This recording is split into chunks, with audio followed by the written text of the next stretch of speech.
大家好，歡迎收睇 Timo 一家。今集嘅節目裏面，我想同大家分享一種非常簡單嘅家常小菜食譜，就係蒜頭豆豉炒涼瓜啦。咁我哋一齊睇下到底點樣做法先。咁首先呢，要介紹下材料先。材料方面呢，我哋有2條嘅涼瓜啦，咁普通超級市場買到啦。另外蒜頭有幾粒，仲有呢需要用到一啲嘅豆豉啦。咁當然啦，唔需要用到成包嘅。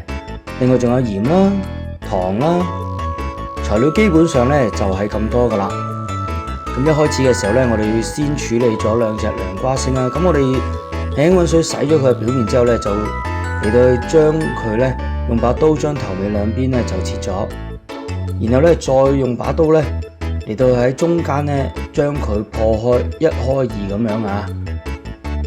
咁啊，將呢隻涼瓜呢嚟到去斬開咗佢先，咁另外一隻涼瓜呢都係做翻相同嘅動作啦。咁你見到呢，而家裏面呢嗰啲嘅涼瓜嘅籽啦、嗰啲嘅囊啦、嗰啲呢，我哋全部都唔要噶。咁啊，我哋要揾一隻嘅鐵匙羹呢嚟到全部將裏面嗰啲嘅核啊、囊啊全部刮晒出嚟先，清理乾淨晒裏面呢啲我哋唔要嘅東西。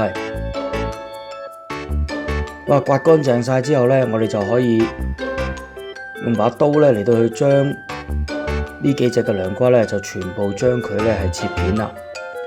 如果你係攞涼瓜攞嚟燜嘅話呢，咁你可以將佢呢係切得厚一啲。咁但係因為今次係炒呢，我哋就盡量係將佢切幼啲啦。咁啊，等佢容易啲熟啊。咁如此類推啦，其他嗰幾隻都係咁樣切晒佢啦。好，切好之後呢，就可以擺低。咁我哋呢要嚟到呢揾隻大少少嘅碟呢，將啲涼瓜盛起啦，然後呢落2茶羹嘅鹽落去。攞嚟做咩呢？我哋要用呢啲鹽呢嚟到去將嗰啲涼瓜撈勻佢，醃佢大概10至15分鐘。咁呢透過呢個鹽醃嘅方法呢，將涼瓜本身有嗰啲嘅草青啊或者青臭味呢，係將佢全部拿走晒佢，清除咗佢呢啲咁嘅腥臭味呢，咁嗰個嘅涼瓜炒出嚟就會更加好食啦。咁我哋擺低油佢醃下啦。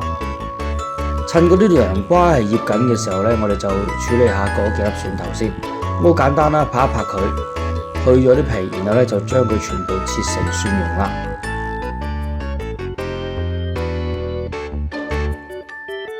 咁切好咗之後呢，我哋就擺低備用啦。咁嗰啲豆豉呢，我哋唔需要用晒成包嘅，我哋呢度大概呢係用小半碗左右啦。咁啊，揾啲水浸一浸佢先。咁啊，唔使浸好耐嘅，大概浸佢10分鐘左右啦。浸完之後呢，就將啲水全部倒晒，唔要啦。咁呢，其實叫做洗一洗佢個表面啦。咁然後呢，我哋揾隻鐵匙羹呢，將呢啲麵豉呢全部就嚟到研碎佢。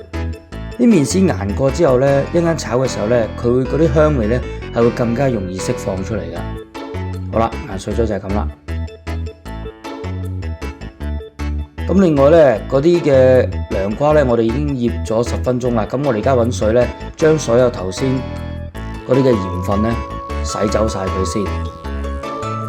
咁我哋醃過呢，用鹽醃過佢之後，再咁樣洗一洗佢呢，就可以將佢所有本來嘅涼瓜嘅腥臭味呢，就全部呢係洗走晒嘅。咁啊，將佢揾個筲箕呢，將佢擎乾水啦。好啦，所有嘅材料呢都已經準備好晒啦。咁呢，跟住我哋可以預備一隻鑊，然後呢就開火。咁隻鑊呢係興熱咗之後呢，我哋就可以落少少油啦。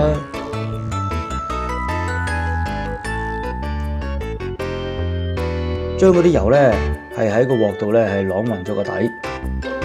好啦，咁啊感覺到嗰啲鑊呢同埋油呢都已經係熱咗啦。咁我哋可以閂去中大火啦。然後呢將嗰啲嘅蒜頭倒晒落去，爆一爆佢先。呢度呢你見到啲蒜頭呢係爆香晒之後呢，有少少金黃色呢，我哋就可以落埋頭先已經研碎咗嗰啲豆豉落去。連埋啲蒜頭咧一齊再爆下佢啦。咁你一路炒啦，一路爆嘅時候咧，其實你慢慢就會聞到咧嗰啲蒜頭豆豉嗰啲香味咧就會散發出嚟啦。聞到有香味出咗嚟之後咧，我哋就可以倒翻晒頭先嗰啲涼瓜落去啊，然後就開始嚟到去炒啦。咁其實一路炒嘅時候咧，都係將嗰啲嘅涼瓜咧，連埋嗰啲嘅蒜頭豆豉咧，係嗰啲嘅材料咧，係全部撈勻晒佢啦。咁啊，炒佢一段時間先啦。咁一路炒嘅時候咧，你會見到嗰啲涼瓜咧開始收水，開始熟啦。咁啊，然後我哋開始調味啦，落一羹鹽啦，另外咧再落1茶匙嘅糖啦。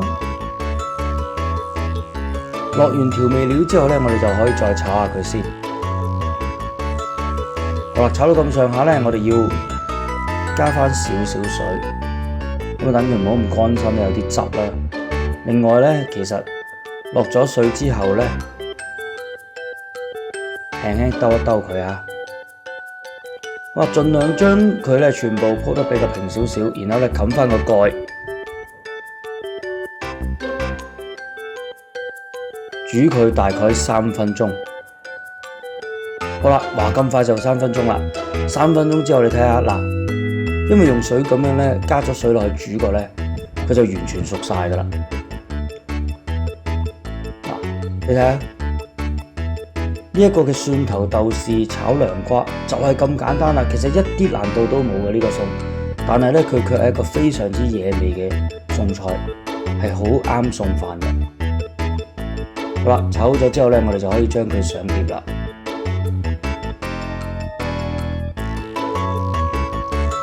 蒜頭豆豉炒涼瓜，你睇下嗱，哇，熱辣辣，賣相幾靚，好好食嘅呢個餸，好好餸飯啊！大家咧真係要喺屋企咧自己跟住我呢個步驟試下啦。咁今集咧我哋嘅分享就嚟到呢一度啦。大家如果中意我嘅煮食影片嘅話咧，記得訂閱我呢個 YouTube channel， 撳埋隔離個鐘仔，多啲幫我 share 出去，亦都咧多啲俾 like 我啦。如果有任何問題咧，大家可以留言俾我㗎，我會盡快回覆㗎喎。下集見，拜拜。